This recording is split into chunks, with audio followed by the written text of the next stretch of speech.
The repair bay was quiet, except for the soft hiss of cooling vents. Marcus Hale stepped through the open hatch and let the faint blue light wash over him. He had traveled for days to reach the drifting starship Aurora. His boots clicked on the smooth floor as he carried a small toolkit in one hand and a datapad in the other. Every calm breath he took held a spark of hope. He wanted to help. Ahead, the Aurora's engines sat half exposed on wide support beams. One thruster nozzle was bent and sparking. The other looked scorched, its cables hanging loose. Marcus paused a moment, studying the damage. He could tell at once this would take hours of careful work. His fingers itched to get started. At the base of the engine block, an alien figure crouched in a pool of shadow. Marcus moved closer and saw her tall and graceful, with pale green skin and wide, glassy eyes. She wore a flight suit marked with the symbol of her home fleet. In her slender hands, she tried desperately to steady a broken power conduit. Sparks danced around her fingers, and her breath came in quick gasps. "Need a hand?" Marcus asked, voice soft but steady. The alien froze, then slowly looked up.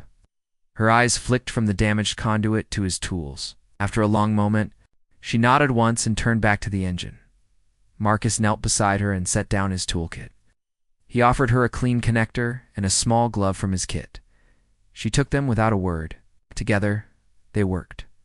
He guided her hand to hold wires. Steady. She showed him the pattern of rewiring that would restore power flow. When a cable frayed, Marcus clipped the end and stripped it back. She watched him carefully, then assisted with gentle precision. Light from overhead panels flickered as the station's power struggled to reroute. Every now and then the room darkened for a second, then brightened again. Each blink felt like a countdown. Marcus and the alien exchanged quiet words about tool names and safety checks. Her voice was soft, with a melody he could not name. Return, he shared simple tales of Earth, a rainstorm that smelled like fresh grass, the taste of hot coffee at dawn, the laugh of his sister when she played an old Earth tune on her guitar. When the lights held steady again, Marcus tested the main line. A gentle hum rose as the conduit took power. The engine shuddered to life. Hot air whooshed from vents. The alien exhaled in relief and brushed a lock of pale hair from her face. She turned to him and gave a small, sincere smile. Her eyes glowed. With gratitude, Marcus felt his chest tighten. He had done what he came to do. He did well, he said. This will hold until full repairs are ready. He stepped back so she could stand. The alien pilot rose, her posture proud but weary. She reached out and pressed a small token into his hand, a polished shard of meteor rock, glowing faintly. It was her way of saying thank you. Then Marcus gently asked, "Tell me about your missions. What brought you here?" But once her smile faltered. She pressed the shard harder into his palm, then tucked her hands behind her back. Her eyes dropped to the floor. In that instant, Marcus sensed a heavy weight in her heart. She looked up at him, voice barely a whisper. "My past is not kind," she said. "Knowing it, it would make you leave." Marcus opened his mouth to reply, but he could only meet her gaze. In the flickering light, he saw fear and shame there, secret too painful to share, yet clouding the bond they had just begun. He swallowed, feeling both curiosity and compassion. Somewhere between the sparks and the hum of broken engines, something had begun. Marcus knew he would have to choose to stay and learn her truth, or walk away now. His heart leaned toward hope. He closed his hand over the meteor shard and said, "I'm here to help. That won't change. My past is not kind. Knowing it would make you leave." Those words echoed in his mind as he lay in his bunk that night, staring at the ceiling of the Aurora's guest quarters. The soft hum of the repaired engine comforted him, but sadness didn't let his thoughts rest. He didn't know much about her species, but her eyes had told him more than words ever could. She was scared not of battle, not of failure, but of being judged. That made Marcus feel something heavy in his chest. The next morning, Marcus returned to the engine room. He brought fresh tools and a small container of Earth snacks, dried fruits, a piece of sweetbread. He wasn't sure what Cerise would like. But offering kindness was a start. She was already working, checking coolant lines with graceful, practiced hands. When she saw him, she gave a polite nod, but her eyes still carried caution. "I brought these," Marcus said, holding out the container, "just something from my planet." Cerise looked at the items with curiosity. She touched the dried mango slice, sniffed it carefully, and then took a small bite. Her eyes widened slightly, and for the first time that day, Marcus saw a flicker of surprise and warmth on her face. "It's bright," she said, "like sunlight." Marcus chuckled. "Yeah, I guess it is." They worked together through the afternoon. Whenever there was silence, Marcus filled it with stories. He talked about growing up near Earth's northern lakes, how he loved the quiet winters and the sound of ice cracking under his boots. He told her about his father, who used to build wind turbines and believed that every broken machine deserved a second chance. Cerise listened, sometimes smiling faintly. But when Marcus asked about her home, she hesitated. "I lived on a moon," she finally said. "Thalvis, it was cold and dry. The sky turned green at dusk. Sounds beautiful." Marcus said gently. It was Cerise whispered, looking away. "Before the war?" Her voice cracked. Marcus didn't push, simply handed her a new coil to install, letting her have the space she needed. Trust couldn't be forced, it had to be earned. And he was willing to wait. Later that evening, Cerise approached him near the ship's galley. Her hands were clasped together tightly, and she looked nervous, like someone standing at the edge of a cliff. I want to tell you," she said, "but I'm afraid." Marcus set down his mug of tea and met her eyes. "You don't have to tell me everything right now, just what you're ready to share." Cerise nodded slowly. She took a breath. "I flew with a strike unit Sector 9C. We were told the enemy would destroy our colonies. We believed it, so we acted first. We raided a settlement. I followed orders. We burned fields. We cut off water. People died." Her voice shook. "Later, we learned the truth. The settlement wasn't hostile. It was neutral. I was part of something I can't erase." Marcus felt a chill run through him. The pain in her words was raw and real. She wasn't proud, she was haunted. "I tried to leave," Cerise continued. "I rescued a family during a later mission. I helped them escape. That's why I'm here. I couldn't stay in the fleet. They branded me a traitor." Silence filled the room like fog. Marcus's thoughts turned heavy, but he didn't move away. He saw Cerise trembling, expecting anger or rejection. Instead, Marcus stood up, slowly walked over, and sat beside her. "Shh, you made a mistake," he said quietly. "But you didn't stay in it. You changed. That matters." Cerise looked at him, unsure whether to believe those words. No one had said them before. "I'm not leaving," Marcus said again. "Not because your past is easy, but because your heart is still here, trying to do right." Cerise blinked. Fast, like she was holding back tears. Then finally she whispered, "Thank you." For the first time, she smiled with her whole heart. The next morning, the Aurora floated quietly near a blue-ringed planet. The damage was mostly under control now, but the supply units were nearly empty. Cerise studied the system map with tired eyes. There was a research outpost not far from their location.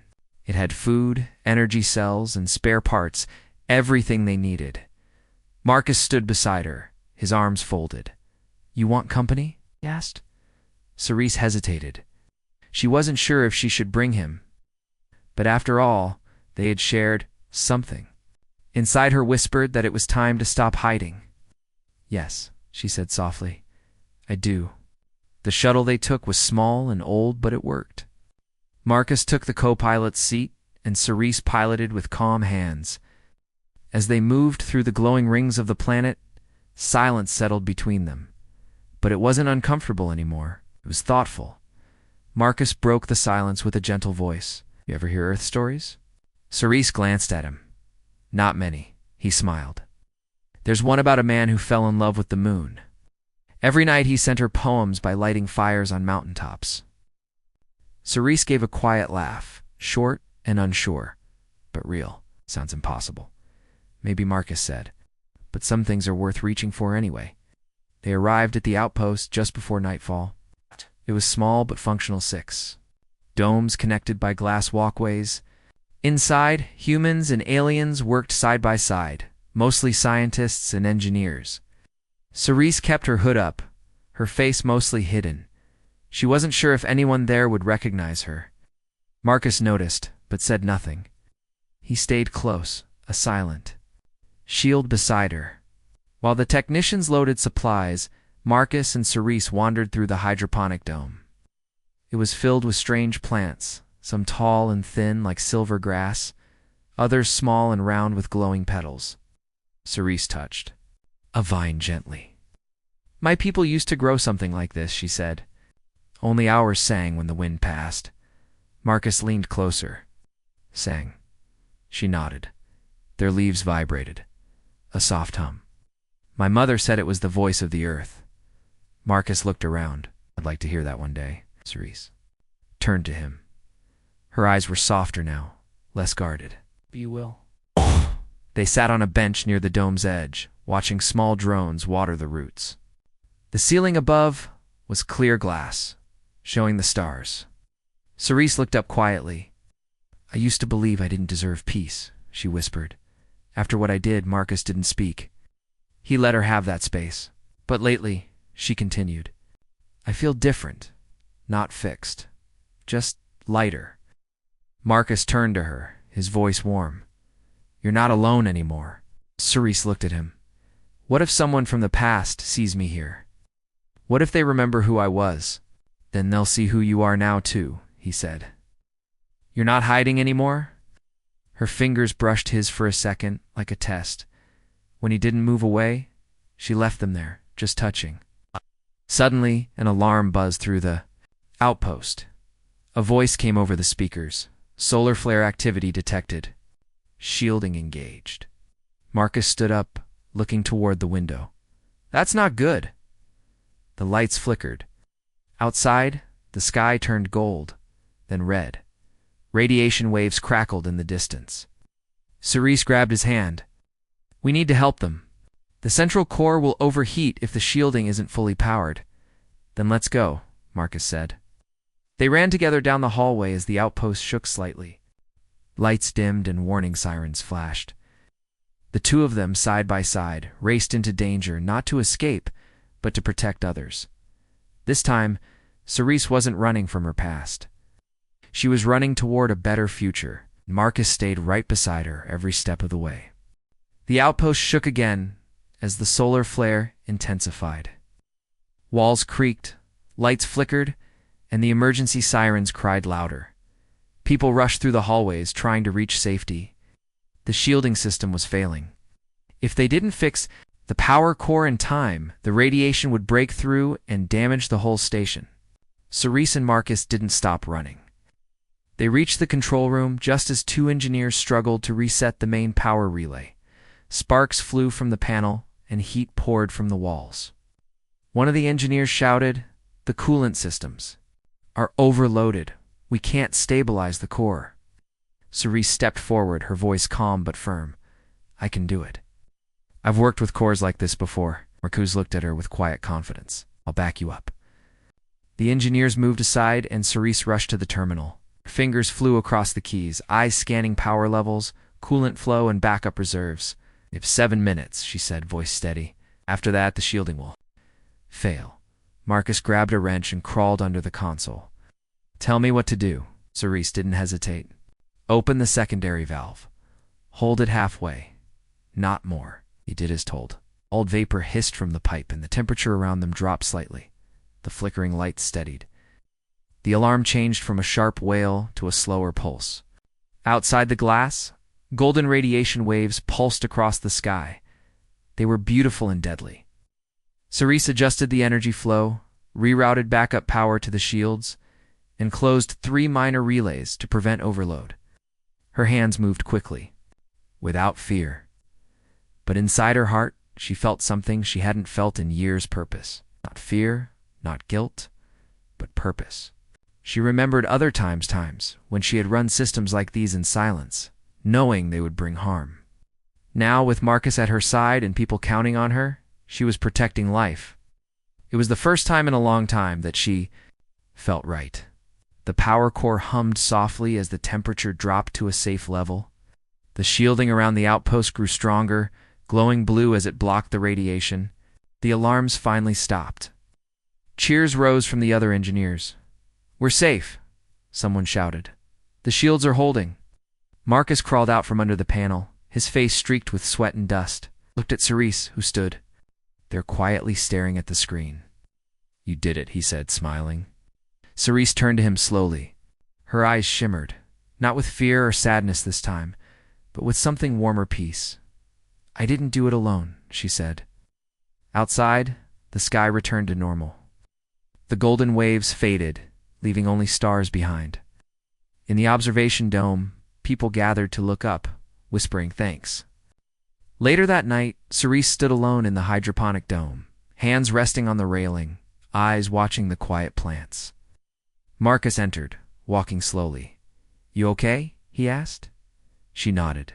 Today felt different, like I was finally useful. Again, in a good way. "You've always been more than useful," Marcus said. "You just needed a chance to show it." Cerise looked at him. Really looked. "Do you still believe in me? After everything I told you?" Marcus stepped closer. "I believe in who you are now, and I trust the path you're walking." There was a pause, gentle and still. Cirrus smiled. A soft, small smile, but it held so much. "Thank you," she whispered.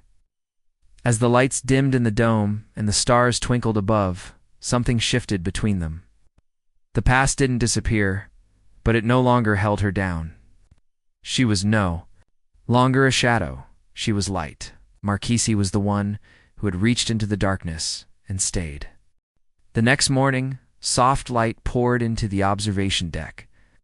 The stars outside moved slowly as the aurora drifted past a cluster of glowing moons. Marcus sat on the bench near the window, sipping warm tea, waiting. Eyes watched the stars. But his thoughts were on Cerise. She entered quietly, her steps light, her face calm but serious. In her hand, she held something wrapped in a cloth, something old. She sat beside Marcus without a word for a moment. Then, slowly, she opened the cloth. Inside was a small silver emblem, worn at the edges but still sharp. It was the mark of her old fleet. "This was mine," she said quietly. "I kept it even after I left. I don't know why." Marcus looked at the emblem. It was shaped like a bird, with folded wings, resting on a broken circle. You could feel the weight of it just from looking. Cerise held it gently between her fingers. "We were trained to be proud of this, believed we were doing what was right. But we never asked questions. We followed orders." Her voice was steady, but her eyes told the story is filled with things she couldn't forget. "There was a mission," she continued. "We were told there was a threat on a moon near the border. My squad was sent in first. We destroyed the communication tower, then the power station. But there were no weapons, no soldiers, only families, farmers." Stayed silent, his heart tightening. "I tried to stop them after I saw what was happening. I shouted over the comms. I disobeyed, but no one listened. I helped 2 children hide inside a cargo tank. I sealed it shut and marked it as waste. They survived. Others didn't." She took a shaky breath. "At night, I left the fleet. I flew until my fuel almost ran out. I didn't care where I ended up." Marcus looked at her, not with judgment, but with quiet sadness. "You tried to save them. You left because you couldn't accept it." "I still did it," she whispered. "I still followed those first orders." He reached out and gently placed his hand over hers. "But you chose differently when it mattered most." Cerise blinked, tears rising slowly. "You still don't." "Hate me?" "No," Marcus said softly. "I see someone who faced the truth and ran from cruelty instead of staying in comfort. That takes strength." For a moment, Cerise didn't speak. She just looked at their hands, resting together. Then she placed the emblem back into the cloth and folded it carefully. "I think it's time I let this go," she said. "Not to forget, but to stop carrying its weight." Marcus nodded. "Maybe one day someone will find it and know what it meant?" She gave him a soft smile. "Maybe." They sat quietly, watching the stars drift past. Outside the window, one of the moons turned, revealing soft clouds and oceans. It looked untouched, peaceful. "You gave me something I didn't think I'd have again," Cerise said. "Chance to tell the truth and still be seen." Marcus leaned back, his shoulder brushing hers. "You gave me something too," he replied, "a reason to believe people can change, that they can heal." As the stars glowed brighter in the dark sky, the past didn't disappear, but it felt lighter. And between them, something stronger began to form. Not just trust, not just forgiveness. Hope. The Aurora docked at a nearby space station for resupply. The station was large and busy, filled with beings from many planets: humans, aliens, traders, scientists. As Marcus and Cerise stepped onto the landing platform, they were just two more faces in the crowd. But Cerise walked slowly, her eyes scanning the people around her. She had been on stations like this before, back when she wore the fleet uniform. Back when others saluted her out of fear, not respect. Now she wore a simple gray coat and kept her head low. Marcus noticed her unease.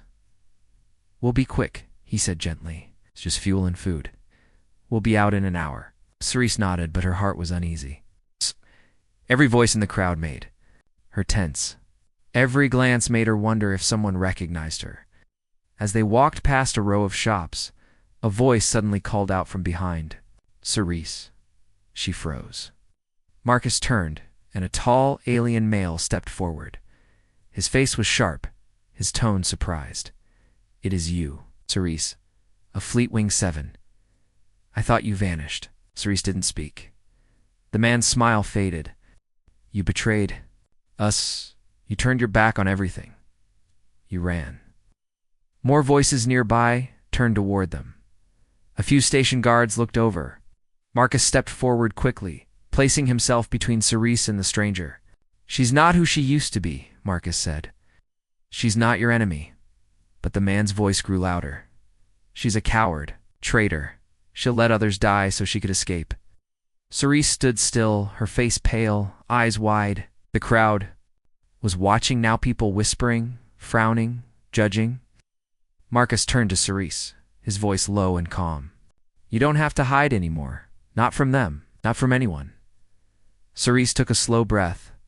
Her hands trembled. She looked at the man and then at the crowd.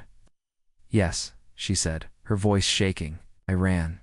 I saw innocent people suffering. I saw orders that were wrong. I couldn't follow them anymore." The crowd grew quiet. "I did terrible things," she continued.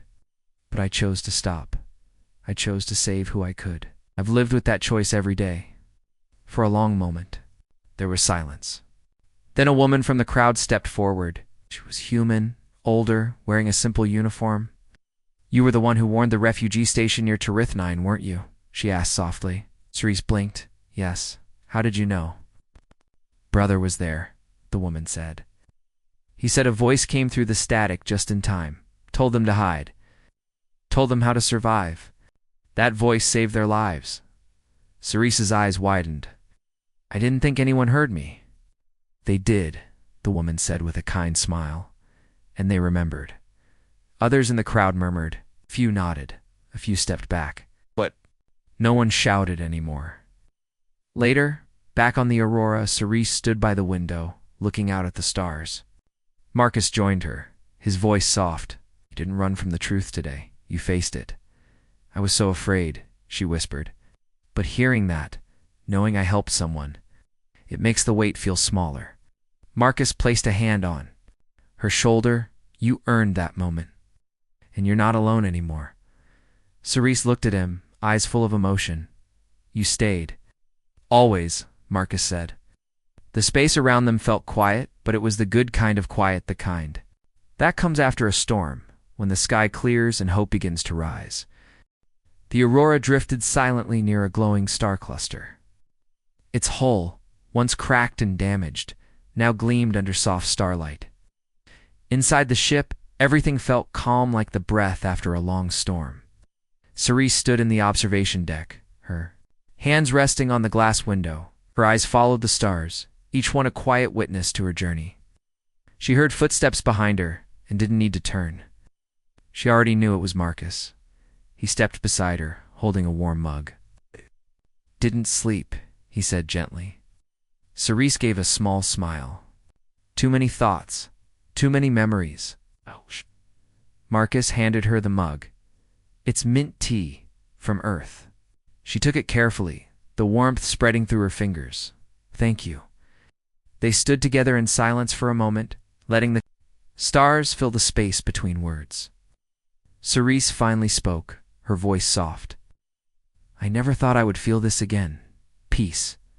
I used to believe I didn't deserve it." Marcus looked at her. "But you do," Cerise nodded slowly. "Maybe I'm starting to believe that too." She reached into her pocket and pulled out the folded cloth that once held the emblem of her old fleet. But this time, when she opened it, it was empty. "I left it at the station," she said. "I don't need it anymore." Marcus smiled. "That's a brave thing to do." "I kept it for so long because I thought it defined me," she admitted. "But now I see I get to choose who I am." He looked at her with warmth in his eyes. "And who are you now?" She paused, thinking. Someone learning to heal. Someone who wants to protect, not destroy. Someone who trusts. Marcus gently reached for her hand. She didn't pull away. Instead, her fingers closed around his, steady and warm. "I've been thinking," Marcus said. "The Aurora's almost fully repaired. Once it's done, we could chart a new course. Not just jump from station to station. Maybe explore something bigger, together." Cerise looked at him, surprised. "You'd want that?" "I do," he said. "Not because I have to, but because I choose to." A silence settled again, but this one was full of quiet joy. Cerise turned to face him fully, her voice steady. "Then I choose it too."